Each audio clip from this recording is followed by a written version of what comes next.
Hello everyone. सो ये जो आज का वीडियो रहेगा वो स्पेशली वीपीएन के लिए रहेगा। वीपीएन का टॉपिक जो है जितने भी वीपीएन से related encryption decryption algorithm use होते हैं, कैसे अपना आईपीसेक फॉर्म होता है, टनल फॉर्म होता है, फेज वन फेज टू, कौन कौन सा इंक्रिप्शन एल्गोरिदम फेज वन में यूज होता है, कौन कौन सा एल्गोरिदम फेज टू में यूज होता है। ये अगर वीडियो आप कम्प्लीटली देखते हैं तो आपको वीपीएन से रिलेटेड कोई भी डाउट नहीं रह जाएगा। ठीक है, तो सबसे पहले समझते हैं कि वीपीएन की जरूरत क्यों पड़ती है। लेट सपोज हमारे पास एक दो ब्रांच है। ठीक है, इन दोनों ब्रांच आपस में इंटरनेट के थ्रू कनेक्टेड है। ओके, और एमपीएलएस से भी कनेक्टिविटी है इनका।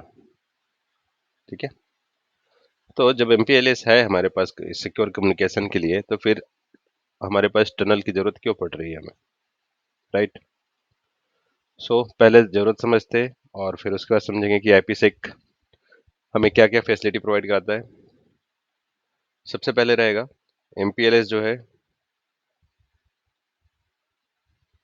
कॉस्टली पड़ता है, स्पीड में स्लो रहेगा, सिक्योर इसका सिक्योर हाई रहेगा। ठीक है, हाई सिक्योरिटी रहता है क्योंकि इस इस इस पाथ में सिर्फ आपका ही डेटा ट्रेवल करेगा, किसी और का डेटा इसमें नहीं करेगा।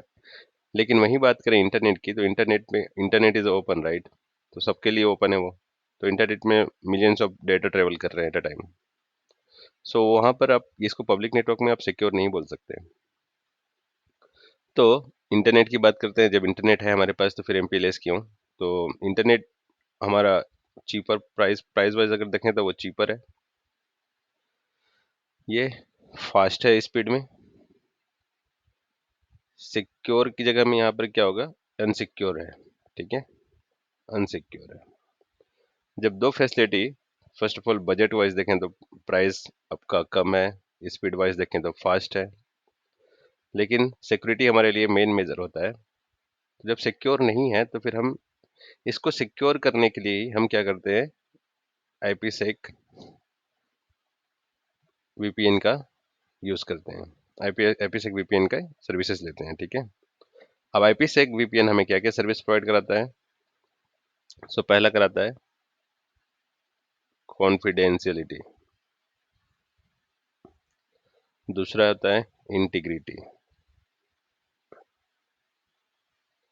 तीसरा होता है data origin authentication,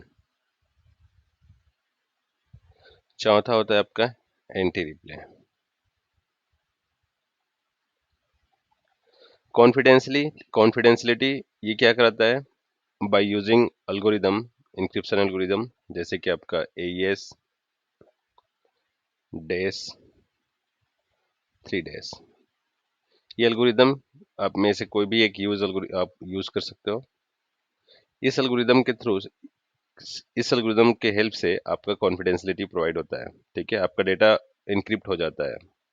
integrity, integrity में आपका क्या होता है कि अम, इसमें कुछ हेजिंग हेजिंग यूज होता है, हेजिंग एल्गोरिदम। ये हो गया आपका इंक्रिप्शन एल्गोरिदम। अभी हम बात करेंगे MD5, मैसेज डाइजेस्ट 5 और सा। ठीक है, MD5 एंड सा इंटीग्रिटी के लिए यूज होता है। इंटीग्रिटी मतलब, लेट सपोज यहाँ से कोई एक डेटा जा रहा है आपका, यहाँ पे बैठा कोई यूजर है। ठीक है, और ये यहाँ से एक डेटा दे रहा है। ठीक है, तो सबसे पहले क्या करेगा, इनक्रिप्ट कर लेगा डेटा को बाय यूजिंग, लेट सपोज कोई भी इन तीनों में से एक मान लेते हैं, हम एईएस ही मान लेते हैं। अब डेटा को हेजिंग भी करेगा। मान लो MD5 से हम लोग यूज कर रहे हैं MD5, तो इस साइड में क्या होगा, इस साइड में भी जो हम इंक्रिप्शन के लिए जो एल्गोरिदम यूज कर रहे हैं वो भी इस साइड में भी सेम एल्गोरिदम होना चाहिए, जो एट्रीब्यूट्स हैं। MD5 अगर हेजिंग के लिए कर रहे हैं तो MD5 इधर भी होना चाहिए। ठीक है, अब डेटा जैसे ट्रेवल होता है over the internet through the tunnel, data जैसे ही आपको रिसीवर को मिलता है, रिसीवर क्या करेगा, पैकेट को डिक्रिप्ट नहीं करेगा। पहले वो MD5 के थ्रू आपके डेटा को क्या करेगा, डेटा की वैल्यू चेक करेगा। जब हेजिंग होता है तो इसके साथ क्या होता है, डेटा के साथ पेलोड के साथ कुछ एक वैल्यू भी ऐड हो जाता है, समझो। ठीक है, डेटा के साथ एक वैल्यू ऐड हो जाता है। बाकी इंक्रिप्शन हेडर भी रहता है। तो इंक्रिप्शन के लिए एईएस यूज कर लिए और हेजिंग के लिए हम लोग कर लिए MD5। उसके बाद डेटा हमारा इनक्रिप्ट हो जाता है, ठीक है। तो जब जैसे ही यहाँ पे ट्रेवल होगा, सेकेंड रिसीवर को रिसीव होता है, रिसीवर इसको डिक्रिप्ट नहीं करेगा पैकेट को, रिसीवर जस्ट पहले MD5 के थ्रू इसको हेजिंग वैल्यू चेक करेगा, वो भी हेजिंग एल्गोरिदम रन करेगा इस साइड में, ठीक है। डेटा को अलग रखेगा, ठीक है। और आपका हेजिंग हेजिंग हेजिंग रन करने के बाद जो वैल्यू आता है, अगर वैल्यू मैच होता है तभी जाके क्या होता है, वो डेटा को डिक्रिप्ट करके इंड यूजर को प्रोवाइड कराता है, ठीक है। Data origin authentication. Data origin authentication में हम या तो पासवर्ड सेट करते हैं प्री सेट की, या फिर हम क्या करते हैं, या हम लेते हैं एक certificate, certificate like CA certificate होता है, जैसे आप लोगों को पता होगा कि जो ऑथराइज करता है, ठीक है। और सर्टिफिकेट बेस से भी आप कर सकते हो। हम सब लेके चलते हैं पासवर्ड। तो डेटा ओरिजिन ऑथेंटिकेशन दोनों साइड में सेम पासवर्ड होगा, लाइक 1 2 3 मैंने पासवर्ड रखा, तो ये साइड में भी 1 2 3 पासवर्ड ही रहेगा। Anti replay. Anti replay is nothing but एक ऑटोमेटिकली एक की जनरेट होता है।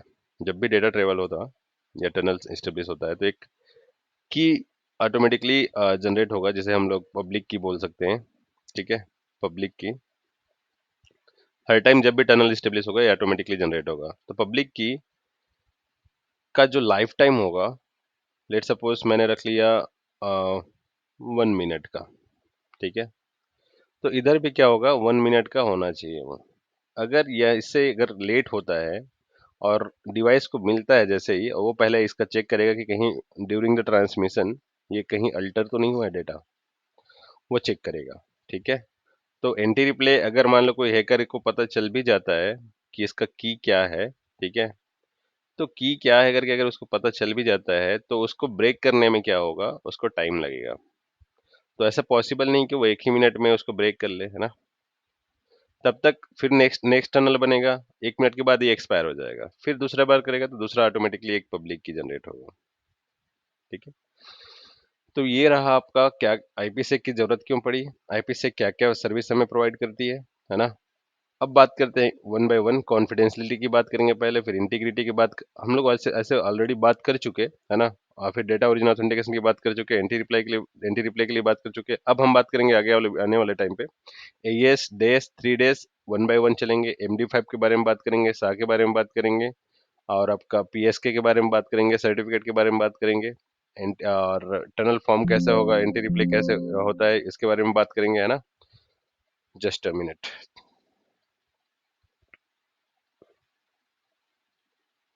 ओके, इतना समझ आ गया।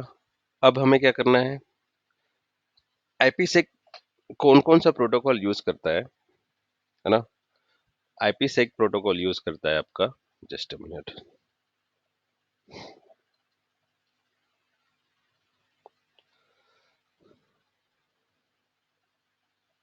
Just a minute.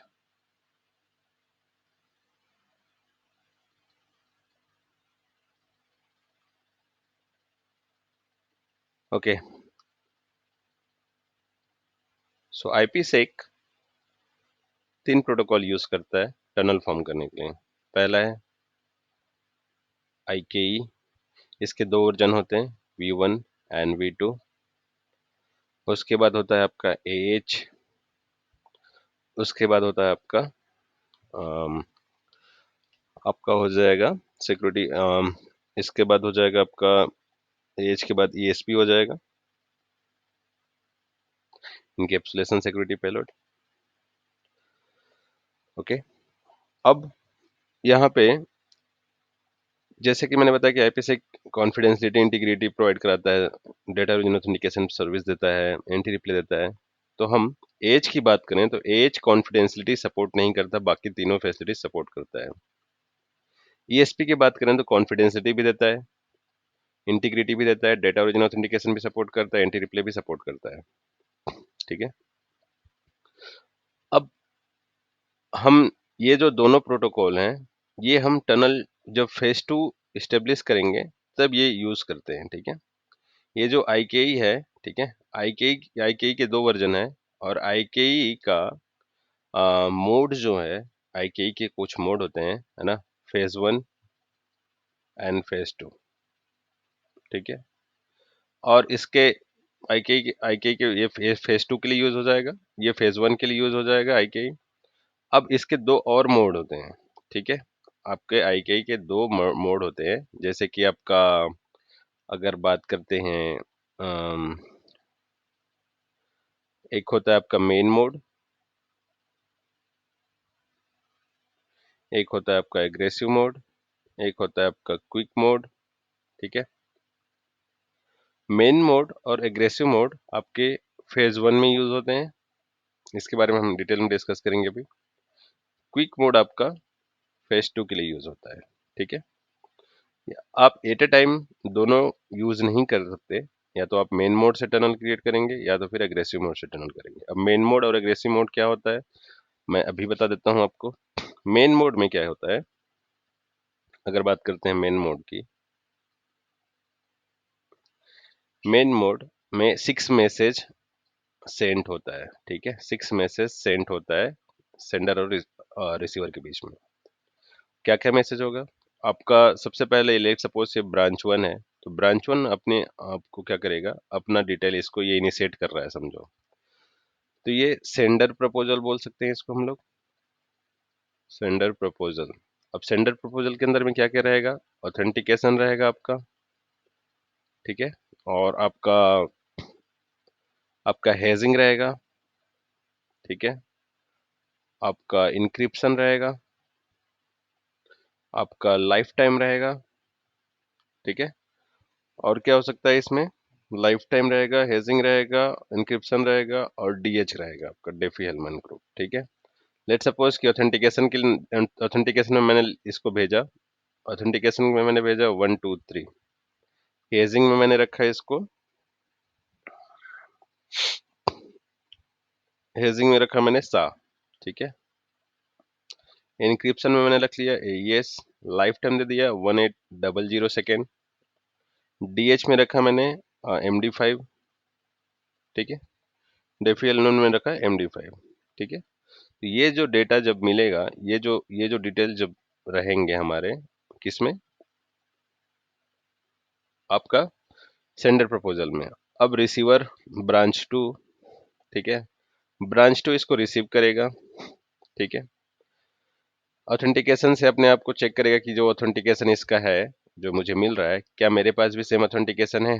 वो अगर सेम ऑथेंटिकेशन है तो पास हो गया। हेजिंग यूज चेक करेगा कि हाँ जो मेरे पास हेजिंग जो यूज हो रहा है, क्या मेरे पास भी सेम है। इंक्रिप्शन जो यूज हो रहा है या एलटी यूज हो रहा है, जो डीएच यूज हो रहा है, क्या ये सभी पैरामीटर पास हो रहे हैं। अगर ये सभी पैरामीटर पास हो जाते हैं तो फिर क्या करेगा, आपका जो रिसीवर है, रिसीवर क्या करेगा, अपना सेंडर प्रपोजल भेजेगा, ठीक है। ये तो रिसीवर हो गया, सेंडर हो गया, रिसीवर प्रपोजल हो जाएगा। जस्ट अ मिनट, इसमें क्या हो जाएगा आपका, ये तो सेंडर हो गया है ना, ये सेंडर हो गया आपका, और ये रिसीवर हो गया। सेंडर प्रपोजल रिसीवर प्रपोजल बोल सकते हो आप लोग, है ना। इनिशिएटर प्रपोजल इसमें इनिशिएटर हो जाएगा, इसमें रिसीवर प्रपोजल बोल सकते हैं हम लोग, ठीक है। इसमें क्या होगा आपका, जस्ट अ मिनट,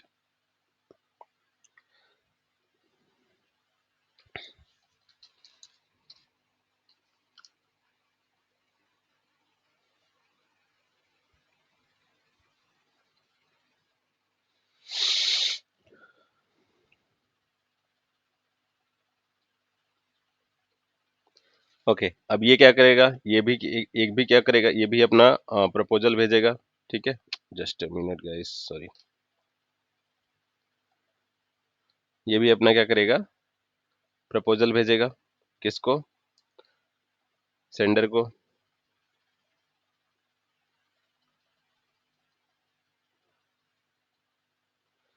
इसमें भी क्या क्या रहेगा, ऑथेंटिकेशन रहेगा, आपका हेजिंग रहेगा, इंक्रिप्शन रहेगा, आपका एलटी रहेगा, आपका डीएच रहेगा। जैसे ही इसने भेजा, B2 ने भेज दिया, ठीक है। ये भी अपने आप को क्या करेगा, ऑथेंटिकेट कर लेगा, ये भी क्या कर लेगा, ऑथेंटिकेशन डन हो जाएगा, ठीक है। दोनों का की आपस में एक्सचेंज हो गया। दोनों के एट्रीब्यूट सेम हो गए तो आपस में क्या कर लिए ये लोग, की एक्सचेंज कर लिए, ठीक है। अब रिस्पोंडर ने भेज दिया अपना एट्रीब्यूट्स, ये जितने भी हैं ये सबको क्या बोलते हैं हम लोग, एट्रीब्यूट्स बोलते हैं, ठीक है। सेंडर ने भेज दिया, रिसीवर ने भेज दिया। अब क्या होगा, सेंडर और इनिशिएटर एंड रिस्पोंडर, इसको हम इनिशिएटर बोलते हैं। अगर जो पहला इनिशिएट करता है, पैकेट भेजता है, उसको हम क्या बोलते हैं, इनिशिएटर बोलते हैं। और जो रिप्लाई करता है उसको हम बोलते हैं रिस्पोंडर, ठीक है। तो अब क्या हो जाएगा, इसके साथ में हमें एक, मैंने बोला कि आपस में एक्सचेंज करते हैं लोग, जो कि डायनेमिकली होता है और पब्लिक की बोलते हैं हम इसको। कि इसने क्या करेंगे, की एक्सचेंज करेगा अभी। और की, ये इंटरव्यू का क्वेश्चन है कि अगर ये डीएच डेफी एलिमेंट का क्या यूज होता है। तो डेफी हेलमन की रिस्पॉन्सिबिलिटी होती है, या डेफी हेलमन बोल सकते हैं हम लोग। डेफी हेलमन ग्रुप का रिस्पॉन्सिबिलिटी होता है कि की को public over the internet, okay, over the internet क्या करेगा ये, रिस्पॉन्डर सेंडर क्या करेगा, रिस्पॉन्डर को भेजेगा, ठीक है। और डीएच ग्रुप की रिस्पॉन्सिबिलिटी होता है इसको कैरी करके ले जाने के लिए, ठीक है। जैसे ही इसको की मिला, ये हो गया हमारा पहला मैसेज, ये हो गया हमारा दूसरा मैसेज, ये हो गया हमारा तीसरा मैसेज। अब क्या होगा, अब फोर्थ मैसेज की बात करें हम लोग। फोर्थ मैसेज की बात करें, ये वहां से फिर से की आएगा, की वाया डीएच ग्रुप, ओके, ये भेजेगा आपको। चौथा मैसेज हो गया। पांचवा मैसेज की बात करें हम लोग, तो पांचवा मैसेज में क्या होगा आपका, ये ऑथेंटिकेशन भेजेगा, सेशन ऑथेंटिकेशन। कौन भेजेगा, आपका ये वाला। फिर छठवें में क्या होगा, ये भी आपका सेशन ऑथेंटिकेशन भेजेगा, ठीक है। तब जाके आपस में क्या होता है, फेज वन आपका रेडी होता है। अब उस फेज वन में अगर बात करते हैं, तो फेज वन में क्या होगा, इनिशिएटर भेज देगा प्रपोजल। ये होने के बाद अब मैं थोड़ा बता दूं, आईकेई जो है, हम आईकेई की बात कर रहे हैं, आईकेई मेन मोड की बात कर रहे हैं। और अग्रेसिव मोड के बारे में भी बात करेंगे, वो तो तीन तीन मैसेज भेजता है, ठीक है। इसी इसी चैप्टर में मैं इसको कंप्लीट कर दूंगा। तो जब मेन मोड में ये 6 मैसेज भेजा जाता है, तो ये जो पार्ट है, ऑथेंटिकेशन भेजने का पार्ट होता है, ये आईकेई नहीं करता है। आईकेई का एक सपोर्टिव क्या होता है, आईकेई का एक सपोर्टिव प्रोटोकॉल होता है जिसे हम बोलते हैं आइजाकेम, इंटरनेट सिक्योरिटी एसोसिएशन एसोसिएशन की मैनेजमेंट प्रोटोकॉल, आइजाकेम। तो आइजाकेम क्या करता है, आइजाकेम की रिस्पॉन्सिबिलिटी रहती है कि ये जो होता है प्रपोजल, जो है प्रपोजल कैरी करके जाए एक ब्रांच से दूसरे ब्रांच में, ठीक है। तो आइजाकेम की रिस्पॉन्सिबिलिटी होती है कि प्रपोजल मैसेज को भेजने की, ठीक है। जैसे ये वाला प्रपोजल है और ये वाला प्रपोजल, हमारा ये वाला प्रपोजल है और ये वाला प्रपोजल है, इसको भेजने का काम क्या कौन करता है, आइजाकेम करता है। और वही अगर की एक्सचेंज की बात करें तो डेफी एलिमेंट ग्रुप करता है, ठीक है। यही की अगर बात करें तो डेफी एलिमेंट का काम होता है, ठीक है। उसके बाद क्या होता है, इसके बाद इतना आपको समझ आ गया कि आईकेई का एक सपोर्टिव प्रोटोकॉल होता है जिसे हम आइजाकेम बोलते हैं, इंटरनेट सिक्योरिटी एसोसिएशन की मैनेजमेंट प्रोटोकॉल। उसका रिस्पॉन्सिबिलिटी होता है कि प्रपोजल को एक्सचेंज करे। डेफी एलिमेंट का काम होता है कि वो की को एक्सचेंज करे, ठीक है। अब ये आगे की क्यों जरूरत पड़ता है, मैं आगे बताऊंगा। या की एक पब्लिक, हर एक डिवाइस के पास एक पब्लिक की होता है और एक प्राइवेट की होता है। जब भी कोई सेंडर होगा अपना पब्लिक की भेजेगा। पब्लिक की से क्या होगा, ये अपना जैसे पब्लिक की रिसीवर को रिसीव होता है, पब्लिक की उसको क्या कर लेगा, उसी की रिसीवर क्या करेगा, जो रिसीव पब्लिक की है उससे अपने डेटा, अपने जो पासवर्ड है उसको इनक्रिप्ट कर लेगा। और पासवर्ड इनक्रिप्ट करने के बाद अपना पासवर्ड क्या कर देगा, ये अपना पासवर्ड या अपना पब्लिक की भेज देगा किसको, सेंडर को। और सेंडर जैसे रिसीव करता है वो भी अपने इसको क्या करेगा, अपने पब्लिक की से उसको इनक्रिप्ट कर लेगा, ठीक है। मतलब जैसे ही होगा, अपना तो इसने पब्लिक की भेज दिया, इसने इनक्रिप्ट कर लिया है ना अपने प्राइवेट की से, ठीक है। जो रिसीव पब्लिक की है उसे इनक्रिप्ट करने के बाद क्या किया, ये अपना अपना जो प्राइवेट की से क्या करेगा, इसको की को, अपना पासवर्ड को इनक्रिप्ट करके भेज देगा। और जैसे रिसीवर होगा अपने प्राइवेट की से उसको क्या कर लेगा, डिक्रिप्ट कर लेगा, ठीक है। ये काम होता है प्राइवेट की और पब्लिक की का। अब बात करते हैं हम लोग इसके मेन मोड का बात हो गया हमारा, है ना। अब अग्रेसिव मोड के बारे में समझते हैं। अगर आप अग्रेसिव मोड यूज करते हैं टनल फॉर्म करने के लिए, तो उसमें कितने मैसेज यूज होते हैं। तो मेन मोड हो गया। अग्रेसिव मोड की बात करते हैं। अग्रेसिव मोड में हो गया आपका, अग्रेसिव मोड में वैसे ही डायग्राम ले लेते हैं। एग्रेसिव मोड में क्या होगा आपका, 3 मैसेज भेजा जाएगा, ठीक है। B1, B2, ये क्या करेगा, सबसे पहले प्रपोजल भेजेगा। पहले प्रपोजल भेजा जाता था मेन मोड में, सिर्फ प्रपोजल भेजा जाता था, राइट। यहाँ प्रपोजल के साथ की भी एक्सचेंज किया जाएगा, एक ही टाइम में की एक्सचेंज किया जाएगा। और उसके बाद सेम वैसे ही यहाँ पर क्या होगा, प्रपोजल भेजा जाएगा प्लस की भेजा जाएगा प्लस इसमें क्या भेजा जाएगा, ऑथेंटिकेशन भेजा जाएगा। और जैसे ऑथेंटिकेशन से रिसीव होता है इसको, ठीक है, ये क्या करेगा, एक मैसेज हो गया, 2 मैसेज हो गया, और थर्ड मैसेज में क्या करेगा, इनिशिएटर जो है, ये इनिशिएटर क्या भेजेगा अपना, ऑथेंटिकेशन भेजेगा, ठीक है। उसके हिसाब से इसमें क्या होता, टनल फॉर्म होता है, ठीक है। इनिशिएटर सेशन, हम बोल सकते हैं इनिशिएटर सेशन ऑथेंटिकेशन भेजा जाता है, तब जाके इसमें क्या होगा, टनल फॉर्म होता है, ठीक है। अब बात कर लेते हैं कि अग्रेसिव मोड, क्विक मोड के बारे में भी इसके बाद बताऊंगा, लेकिन पहले मैं बता दूं आप लोगों को मेन मोड कहाँ यूज होता है, एग्रेसिव मोड कहाँ यूज होता है, और क्विक मोड कहाँ यूज होता है। तो मेन मोड की बात करें हम लोग, तो आपका side to side VPN use करता है, side to side VPN use करता है आपका, आपका करता है आपका डीएम वीपीएन करता है, आपका गेट वीपीएन यूज करता है, ठीक है। या फिर इसको ऐसे समझते हैं,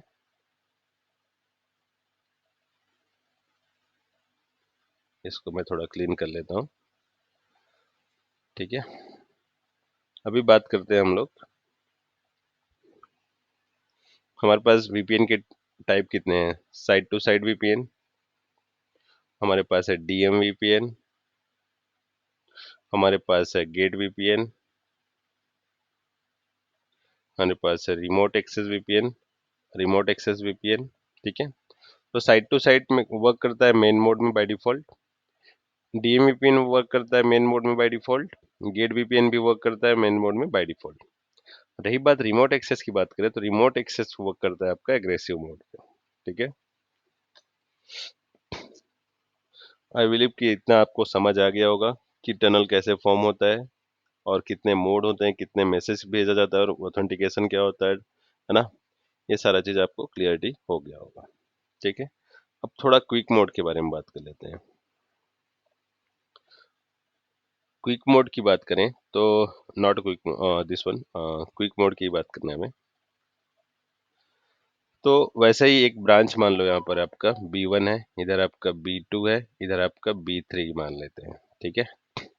अब ये क्या करेगा, इधर से एक मैसेज भेजा जाएगा, B3 भेजेगा मैसेज किसको, B1 को। तो प्रीसेड की एक भेजेगा अपना, और साथ ही साथ एक वैल्यू भेजेगा। लेट्स सपोज कि 25 एक वैल्यू भेज दिया इसने, ठीक है। तो ये वैल्यू डिफाइन करता है, किया जाता है एएसपी के द्वारा, ठीक है। एपीआई के वजह, एपीआई इसको क्या करता है, SPI, sorry not API, that is SPI, API is a different thing, okay. Security parameter index, ठीक है। सिक्योरिटी पैरामीटर इंडेक्स इस वैल्यू में ये डिफाइन करता है कि इसके अंदर में प्रपोजल है, ठीक है। और ये भेजता है ब्रांच 1 ब्रांच 2 को भेजता है कि पीकेआई भेजता है, ठीक है। और इसमें भेज देता है आपका कुछ वैल्यू, जैसे कि 27 डाल दिया, ये भेजता है एक वैल्यू, ठीक है, पीकेआई प्लस प्लस आपका एक वैल्यू डाल दिया 30। तो ये डिफाइन करता है आपका सिक्योरिटी पैरामीटर इंडेक्स, कि by by seeing this number, कि इसके अंदर में हमारे पास प्रपोजल है, और बिहाफ ऑफ दिस ये लोग क्या करते हैं, आपस में टनल फॉर्म करते हैं। ठीक है, ओके, ये हो गया फेज वन की बात। अब कर लेते हैं हम लोग फेज टू की बात। तो फेज टू, जैसे ही हमारा आईकेई मैसेज यूज होता है, ठीक है, आईकेई हमारा टनल वन फॉर्म होता है, तो वैसे ही क्या होता है हमारे पास, इसको एक ऐसे ही समझते हैं, सॉरी,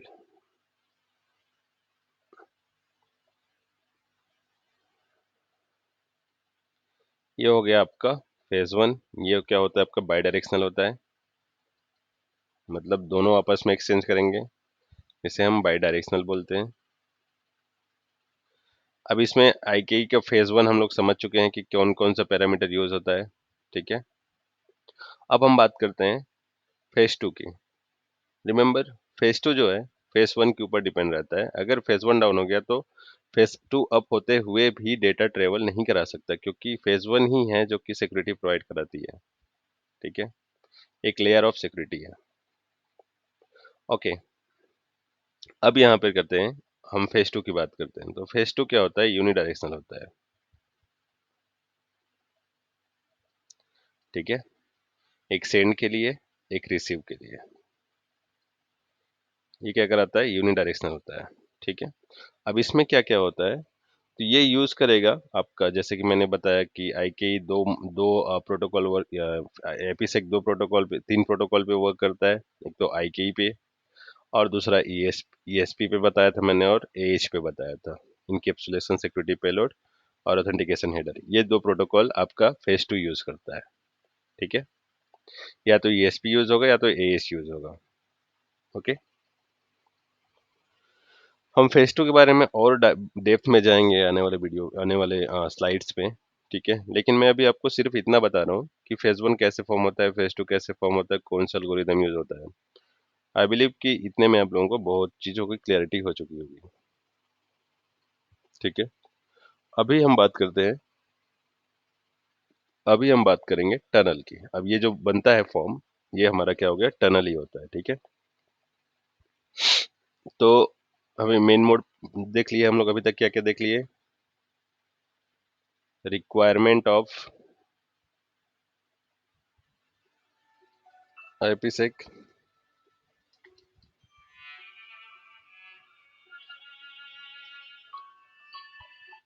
ठीक है, requirement of IPsec and the feature of IPsec,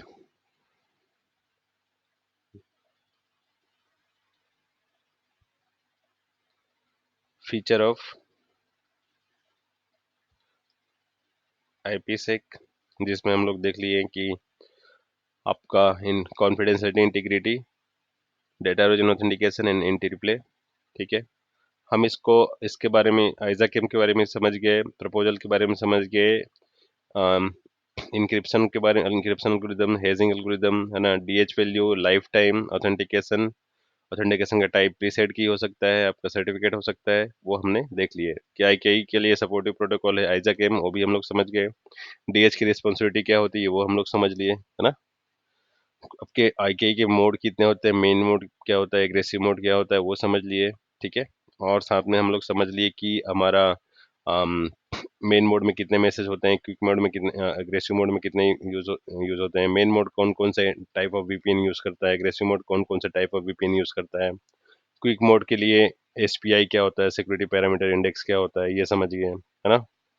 अब हम लोग समझेंगे कि इसके जब टनल फॉर्म होता है, ठीक है, आईपीसेक मोड्स समझते हैं, है ना। तो आईपीसेक के दो मोड्स होते हैं, एक तो ट्रांसपेरेंट मोड होगा,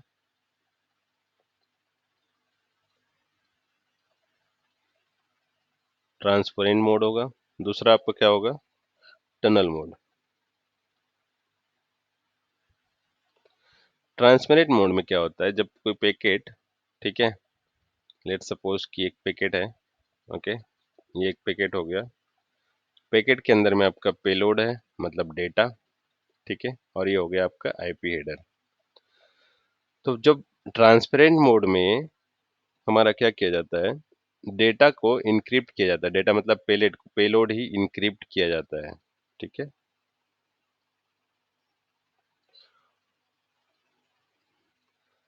जबकि आईपी हेडर को इनक्रिप्ट नहीं किया जाता है। ओके, और ये यूज होता है आपका किसमें, आपका सिस्को का हमारे पास सिस्को में जो डीएम वीपीएन होता है, यूज इन डीएम वीपीएन, जो कि सिस्को का है। ठीक है, वही बात करें टनल मोड की, तो टनल मोड में जब पैकेट होता है,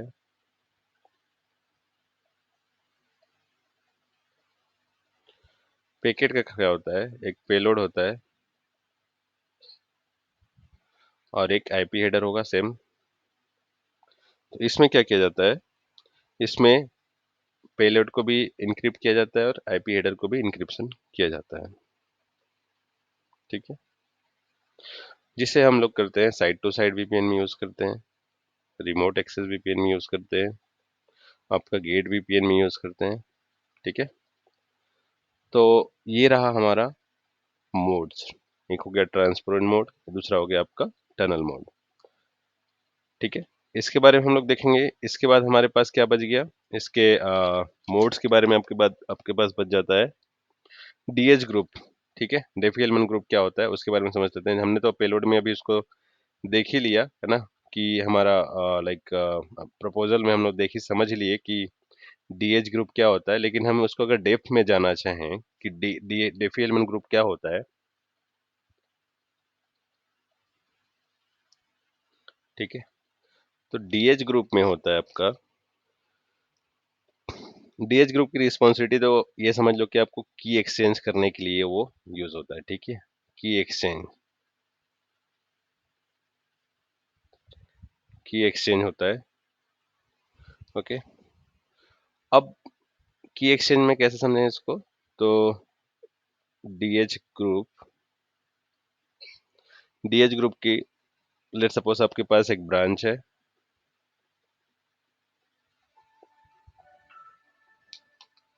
जस्ट मिनट गाइस।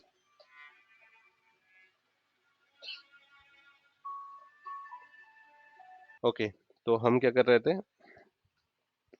कि पब्लिक की प्राइवेट की के बारे में देख रहे थे, इंटरनेट है ना, B1 B2 के लिए देख लिए।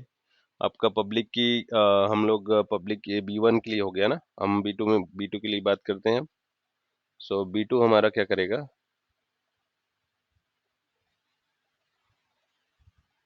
B1 एंड B2 की बात करते हैं। तो हर एक डिवाइस के पास क्या होता है, एक पब्लिक की होता है, पब्लिक की, एक होता है प्राइवेट की। ठीक है, लेट सपोज इसका पब्लिक की हम लोग 10 मान लेते हैं, इसका 11 मान लेते हैं, इसका पब्लिक की मान लेते हैं हम लोग 20 मान लेते हैं, इसका प्राइवेट की हम लोग मान लेते हैं 21। ओके, अब जब इनिशिएट होगा, ये इनिशिएटर अपना प्रपोजल भेजेगा और डीएच ग्रुप लेकर जाएगा इसको, तो पब्लिक की को लेकर जाएगा। जैसे ही हमारा एक पासवर्ड मान लेता हूँ मैं, पासवर्ड है हमारा 123। ठीक है, तो ये जब की आपस में जब एक्सचेंज होगा, विच विल जब ये की लेकर जाएगा ये, ठीक है, तो इस की से क्या करेगा, ये अपने पासवर्ड को इनक्रिप्ट कर लेगा। ठीक है, जस्ट अ मिनट।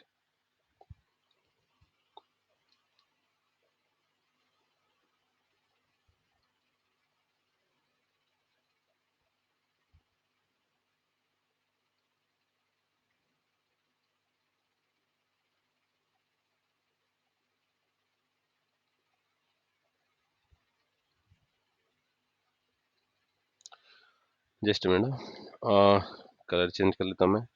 तो जैसे ही हमारा क्या करेगा, जैसे B1 हमारा क्या भेजेगा, B1 इसको भेजेगा पब्लिक की अपना 10 को भेज दिया, पब्लिक की 10 भेज दिया।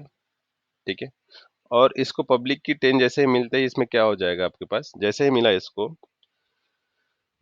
आपका जो B2 है, B2 अपना क्या करेगा, अपना जो पासवर्ड है उसको क्या कर लेगा, सपोज इसका भी पासवर्ड है 123, इसको क्या कर लेगा, इनक्रिप्ट कर लेगा इस पब्लिक की से। जैसे ही इसको रिसीव होता है, ये पासवर्ड को इनक्रिप्ट कर लेगा, और ये पासवर्ड इनक्रिप्ट करने के बाद इसको भेज दिया जाएगा आपको इनिशिएटर के पास। इनिशिएटर रिसीव करेगा, और जैसे ही रिसीव करता है पासवर्ड, ठीक है। तो पासवर्ड जैसे रिसीव करेगा, ये क्या कर लेगा, अपने प्राइवेट की से इसको डिक्रिप्ट कर लेगा। ठीक है, तो उससे क्या हो जाएगा, 1 2 3 इसमें क्लियर हो जाएगा। अब ये तो हो गई ब्रांच 1 की बात। अब ब्रांच 2 वैसे ही क्या करेगा, ब्रांच 2 भी वैसे सेम रेंज पे अपना, जस्ट मिनट, ब्रांच 2 भी अपना एक पब्लिक की भेजेगा। पब्लिक की मान लो इसका 20 भेज रहा है, किसको, B2 को। इसको B1 ने क्या करेगा, B1 इसको अपना पासवर्ड जो है 1 2 3 इसके साथ इनक्रिप्ट कर लेगा, इस की के साथ। लेट सपोज 20 की भेजा गया, इसके साथ इनक्रिप्ट कर लेगा और इसको अपना क्या कर देगा, इनक्रिप्ट करने के बाद सेम वैसे ही क्या कर लिया जाएगा, इसको भेज दिया जाएगा अपना की। और जैसे इसको मिलता है B2 को, B2 अपने प्राइवेट की से इसको क्या कर लेगा, डिक्रिप्ट कर लेगा। ठीक है, तो ये काम होता है डेफी हेलमैन ग्रुप का। अब बात करते हैं इंक्रिप्शन एल्गोरिदम की।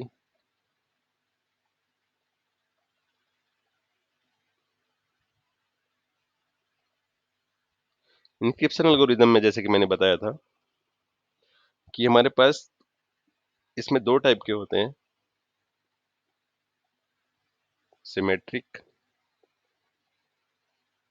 असिमेट्रिक। ओके, सिमेट्रिक में होता है single key, single key to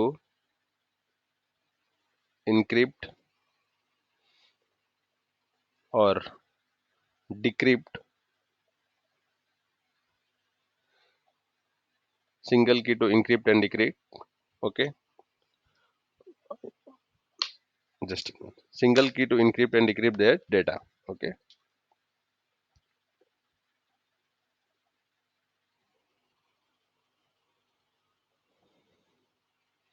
वही अगर हम बात करें असिमेट्रिक की, तो असिमेट्रिक में हमारे पास होता है डिजिटल सर्टिफिकेट और होता है आपका RSA सिग्नेचर। ठीक है, अब बात करते हैं, तो सिंगल की के मतलब क्या हो गया, सिंगल की में क्या क्या यूज हो जाएगा आपका, की बात करें तो आपके पास हो जाएगा डेस, 3 डेज, AES।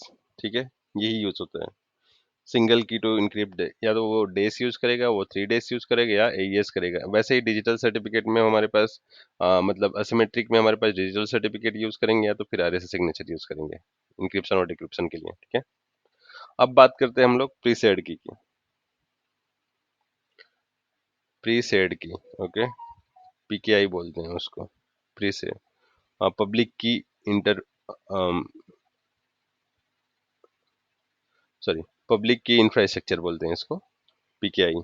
ठीक है, अब क्या करेगा, एक B1 है जिसके साथ होस्ट कनेक्टेड है।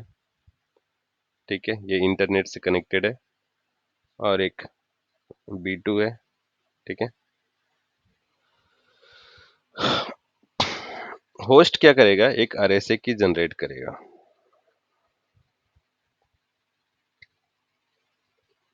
ठीक है, और इसके पास हमारे पास एक CA सर्टिफिकेट अथॉरिटी होगा। लेट सपोज एक CA सर्टिफिकेट अथॉरिटी का एक सर्वर है, RSA की जनरेट करेगा एंड रिक्वेस्ट करेगा पब्लिक की के लिए टू CA को। जैसे ही RSA की जनरेट किया ये होस्ट, एक होस्ट है यहाँ पे, वो क्या करेगा, CA को क्या करेगा, रिक्वेस्ट भेजेगा पहला मैसेज में, RSA generate and send request to CA for, CA for what, public key, पहला मैसेज। दूसरा मैसेज में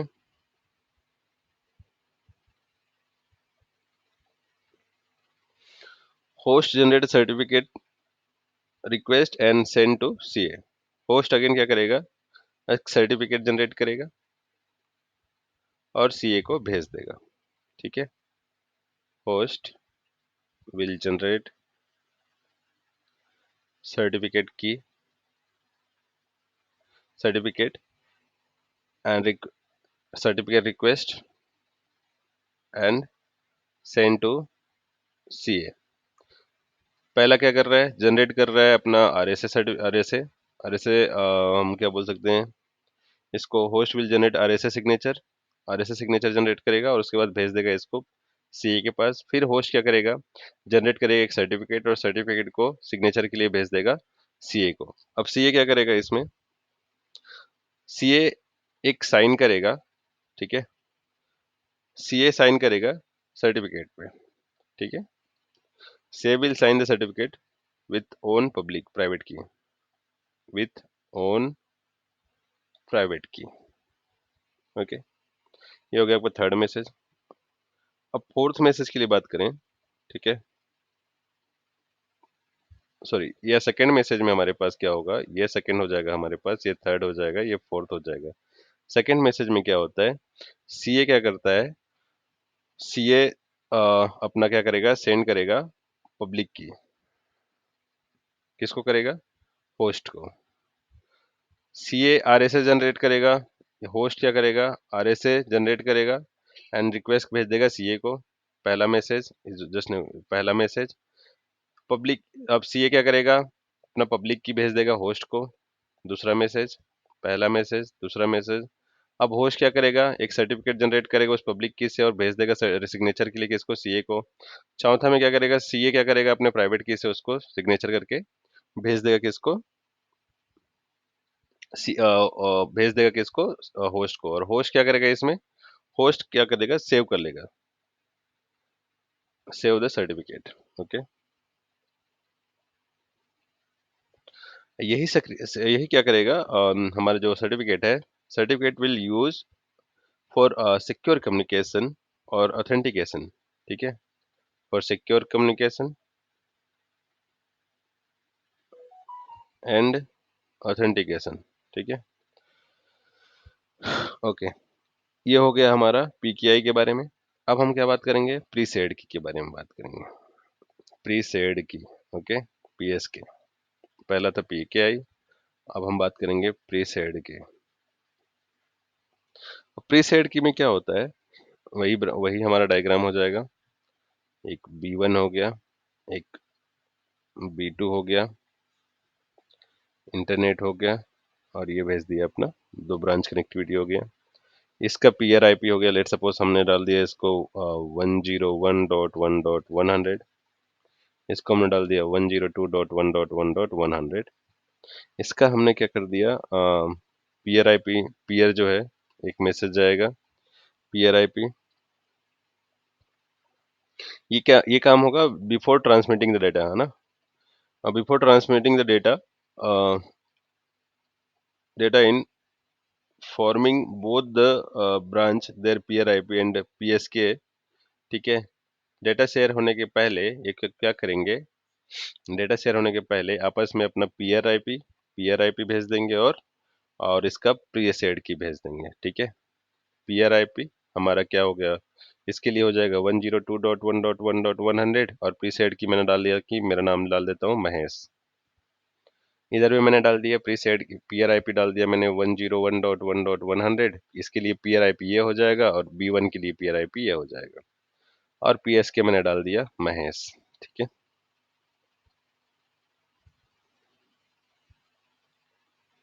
और ये किसके थ्रू होगा, ये भी इसका काम क्या होगा, डीएच एल्गोरिदम ही यूज करेगा, डेफिएलमैन एल्गोरिदम, ठीक है। तो जैसे ही ये भेजा जाता है तो उसके बाद इसमें आईकेई के बाकी प्रपोजल भेजा जाएगा, फिर डीएच की भेजेगा, तो ये प्रोसेस होता है और प्री सेट की का यूज यही होता है। जस्ट मिनट गए,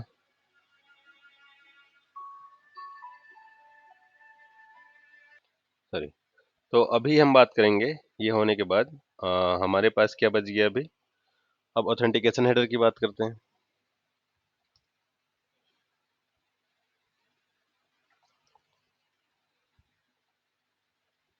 ऑथेंटिकेशन हेडर की बात करते हैं, एज के लिए हम लोग आईकेई के बारे में जान गए, है ना, और बाकी अदर टर्मिनोलॉजी के बारे में जान गए। अब ऑथेंटिकेशन हेडर और ईएसपी बच गया हमारा, है ना। तो पहले ऑथेंटिकेशन हेडर के बारे में समझते हैं कि ऑथेंटिकेशन हेडर का वर्क क्या होता है।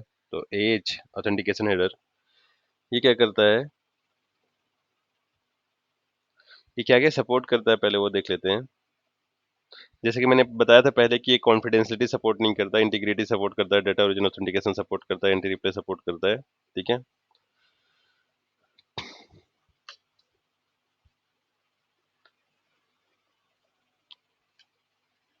एच क्या होता है, आईपी प्रोटोकॉल होता है। ठीक है। और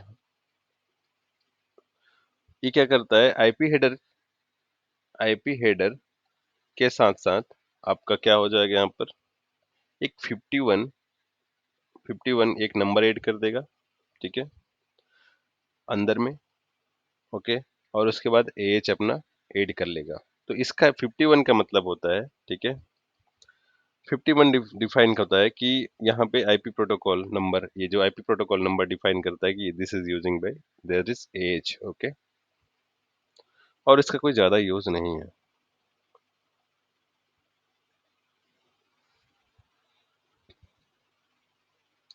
अब इसके बारे में, ये तो हो गया हमारा, इतने में हमने ऑलमोस्ट सारा चीज कवर कर लिया है। इसके बाद जो बचेगा हमारा, वो क्या बच रहा है आपका, आपका नेट बजेगा, नेट बच जाएगा, है ना। और एज की ही अगर बात करें, कुछ अगर और पॉइंट छूट रहा होगा तो, एज की अगर बात करते हैं तो थोड़ा और इसको मैं डिस्क्राइब कर लेता हूँ। एज क्या करेगा, एक हमारा ये एक आईएसपी मान लेते हैं, आईएसपी है, एक ब्रांच 1 है, एक ब्रांच 2 है, आपस में कनेक्टिविटी है। अब इसका एक पीआर आईपी होगा 101.1.100, 102.1.1.100। इसको हम आईपी देते हैं 192.168.1.0, 192.167.1.0 दे देता हूँ मैं। ठीक है। अब ये क्या करेगा, पहले हमारा क्या करेगा डेटा में, पीएस के प्रीसेड की, जैसे कि मैंने डाल दिया कि महेश डाल दिया प्रीसेड की में, डेटा, डेटा के अंदर में ये डाल देगा 1.0 एंड 1.100। ठीक है, सोर्स आईपी के रूप में और डेस्टिनेशन आईपी के रूप में। ठीक है, ये दो डिटेल ऐड कर दिया गया। उसके बाद आपका क्या हो जाएगा, एक्सटर्नल आईपी ऐड कर दिया जाएगा। एक्सटर्नल आईपी में सोर्स आईपी अपना बता दिया जाएगा इसको, कि आपका है 101.100, 101.1.1.101.1.1.100 हो जाएगा। उसके बाद डेस्टिनेशन आईपी ऐड कर दिया जाएगा 102.1.1.100 मीन्स देयर। ठीक है, ये हो जाएगा आपका कंप्लीट पैकेट। और इस कंप्लीट पैकेट को ऐड कर दिया जाएगा, हेजिंग के लिए भेज दिया जाएगा। अब जैसे ही आया हेजिंग के लिए, ये भेज दिया गया। ठीक है, जस्ट अ मिनट।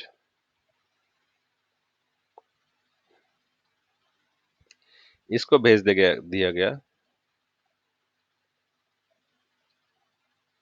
हेजिंग के लिए, समझते हैं। ठीक है। अब हेजिंग में क्या होगा, सर्वर इसका क्या हो जाएगा, इसको जो हमारा ये वाला जो पार्ट है उसको अलग अलग डिवाइड कर दिया जाएगा। सोर्स आईपी डाल दिया जाएगा पहले, सोर्स आईपी, फिर आपका डाल दिया जाएगा डेस्टिनेशन आईपी। ठीक है, सोर्स आईपी डेस्टिनेशन आईपी के बाद, उसके बाद डाल दिया जाएगा आपका सोर्स यू नो डेटा ही डाल दिया जाएगा, जैसे कि ये वाला पार्ट डाल दिया जाएगा, ये वाला पार्ट ना, ये वाला पार्ट हो गया। अब उसके बाद इसमें जब जो हेजिंग का वैल्यू होगा, हेजिंग से बाद जो वैल्यू होगा, मान लो इसको हेजिंग में दो वैल्यू मिल जाता है। ठीक है, तो इसको डिफाइन करेगा आईसीवी। ठीक है, इंटीग्रिटी चेक वैल्यू बोलते हैं इसको। इंटीग्रिटी चेक वैल्यू का एक एक्स्ट्रा हेडर ऐड कर दिया जाएगा इसमें, आईसीवी का लेट सपोज 2 मिला इसमें। ठीक है, तो एएच फॉर्म में इसको नंबर 2 को ऐड कर दिया जाएगा, ताकि जब भी रिसीवर को मिलेगा ये पैकेट, ठीक है, विथ हेज वैल्यू, यहाँ पे आपका टीटीएल वैल्यू भी ऐड होता है, टीटीएल वैल्यू 254 या 255 जो भी ऐड होगा, वो हेजिंग नहीं किया जाता है। ठीक है, इंक्रिप्शन डिक्रिप्शन नहीं किया जाता उसको। तो जैसे ही पैकेट मिलेगा B2 को, बी टू भी क्या करेगा, सबको डिवाइड कर लेगा, ठीक है, एज सर्विस, मतलब जो आपका डेटा है उसको अलग कर देगा, एच वैल्यू अलग कर देगा, और सोर्स आईपी डेस्टिनेशन आईपी को अलग कर देगा, ठीक है। और अलग करने के बाद क्या कर देगा, इसको हेजिंग के लिए भेज दिया जाएगा, और हेजिंग जैसे ही होगा इसमें, इसका अगर वैल्यू इसमें क्या क्या मैच किया जाएगा इसमें, कि जो इसका भी आईसीवी एक वैल्यू बनेगा, सोर्स आईपी चेक करेगा, ओके है, ऑथेंटिकेशन चेक करेगा, ओके है, source IP destination IP check करेगा, ओके है, तो फिर आपका डेटा ओके है। अगर ये तो हो गया एज की बात, लेकिन यही डिवाइस के पहले एक और डिवाइस मान लेते हैं, हमारे पास एक नेट डिवाइस है, ठीक है, नेटिंग के लिए है। और ये हो गया आपका, ये आपका इसके जगह पे आईपी हो जाएगा आपका 1 लेट सपोज मैंने पब्लिक आईपी इसको रख दिया 1.1.1.1, यहाँ पर एक प्राइवेट आईपी डाल दिया 192.168.1.1, ठीक है। तो ये प्राइवेट आईपी और ये पब्लिक आईपी, तो इसमें क्या हो जाएगा, ये प्राइवेट आईपी क्या होगा, ट्रांसलेट कर दिया जाएगा नेट के थ्रू, ठीक है, यहाँ पे। तो ये आईपी हो जाएगा, सोर्स आईपी क्या हो जाएगा आपका इसके जगह में, ये 192.168.1.1 की जगह में आपका क्या बन जाएगा, या फिर 100 की जगह में हमने आईपी डाल दिया, इसको 192.168 की जगह में बन जाएगा आपका 1.1.1.1 बन जाएगा, ये आईपी ऐड हो जाएगा, और ये आईपी किसको भेज दिया जाएगा, ये आईपी भेज दिया जाएगा आपके दूसरे ब्रांच को, ठीक है। और दूसरे ब्रांच को जैसे ही आईपी भेज दिया जाएगा, अब ब्रांच को हेजिंग प्रोसेस तो हो ही जाएगा, ठीक है, वैल्यू हो गया 3, और ब्रांच को जैसे ही रिसीव होता है, तो 192.168 अपना फिर जैसे कि सोर्स डेटा और एच और सोर्स आईपी मतलब एक्सटर्नल आईपी को अलग कर दिया जाएगा, ठीक है। इस साइड में भी क्या होगा, टीटीएल वैल्यू को इनक्रिप्ट या डिक्रिप्ट नहीं किया जाएगा, तो हम उसकी बात नहीं करेंगे। तो जैसे इसको मिलता है, ये क्या करेगा आपका, सोर्स आईपी चेक करेगा, सोर्स या डेटा चेक करेगा, डेटा फाइन है, एच वैल्यू चेक करेगा, एच वैल्यू आपका अलग है ना। तो इसके बाद क्या होगा, source IP and destination IP है आपका, source IP and destination IP में हमारा चेंज हो जाएगा, यहाँ पे सोर्स आईपी क्या हो जाएगा 1.1.1, और यहाँ क्या है डेस्टिनेशन आईपी 102, सोर्स आईपी तो मिसमैच हो गया, डेस्टिनेशन आईपी मैच है, मतलब आपका डाटा ओके नहीं है, ठीक है। तो अब इसके बाद जो वीपीएन में जो कॉन्सेप्ट आएगा, नेट आएगा, नेट टी, ठीक है, और नेट डिटेक्शन, नेट सपोर्ट, ठीक है। तो इसके लिए मैं एक अलग वीडियो बनाऊंगा। तो हमने इस वीडियो में 90% आईपीसेक वीपीएन के बारे में हमने कवर कर लिया है। अब इसके बारे में मैं बताऊंगा कि अगर बीच में आपका एक नेट डिवाइस है, तो उस टाइम में हम क्या क्या यूज़ करते हैं, कौन कौन से प्रोटोकॉल यूज़ करके हम इसमें आपस में कम्युनिकेशन इस्टेब्लिश कराते हैं, ठीक है। बिहाइंड द नेट डिवाइस, अगर आपका वीपीएन डिवाइस है, वीपीएन डिवाइस है या वीपीएन सर्विस है, तो उस टाइम पे आप नेटिंग के लिए या फिर नेट टी या नेट डिटेक्शन, नेट सेशन के लिए आप नेट का यूज़ यूज़ करके क्या कैसे उसका मतलब आप सर्विस इनक्रिप्ट यूज़ कर सकते हो, उसके बारे में बात करेंगे, ठीक है। या अगर अगर पॉसिबल होता है अभी जस्ट अ मिनट, क्योंकि छोटे से चीज़ के लिए फिर से अलग वीडियो बनाना पड़ेगा, आई ट्राई कि अगर अभी हो जाए।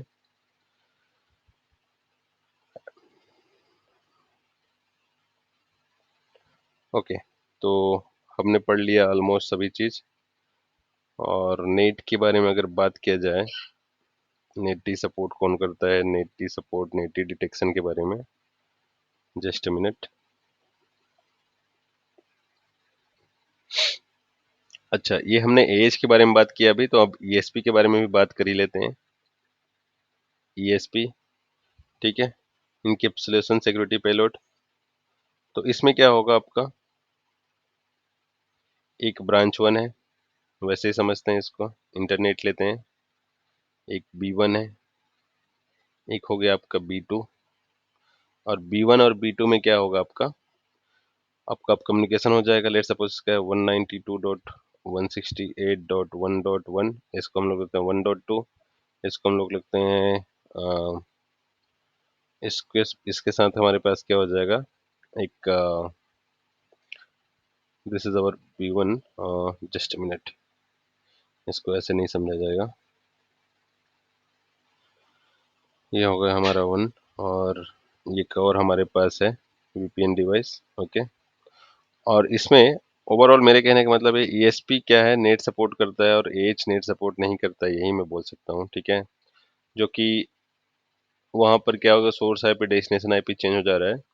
तो इसके बाद जो वीडियो बनेगा वो ईएसपी के लिए बनेगा, नेट ट्रेवल के लिए बनेगा, नेट ट्रेवर्सल बोला जाता है इंटरव्यू क्वेश्चन में, उसके लिए बनेगा। और उसके बाद बनेगा आपका नेट टी सपोर्ट के लिए बनेगा, फिर बनेगा आपका नेट टी डिटेक्शन के लिए बनेगा। एक ही वीडियो बनेगा सभी का आने वाले में। और नेट टी डिसीजन कैसे होता है उसके लिए मैं एक वीडियो बनाऊंगा, ठीक है। तो अभी तक हमने समझ लिए कि आईपी वर्जन 1 का फेज 1 फेज 2 कैसे फॉर्म होता है, क्या क्या पैरामीटर्स यूज होते हैं, ये हमने समझ लिए हैं, ठीक है। Thank you.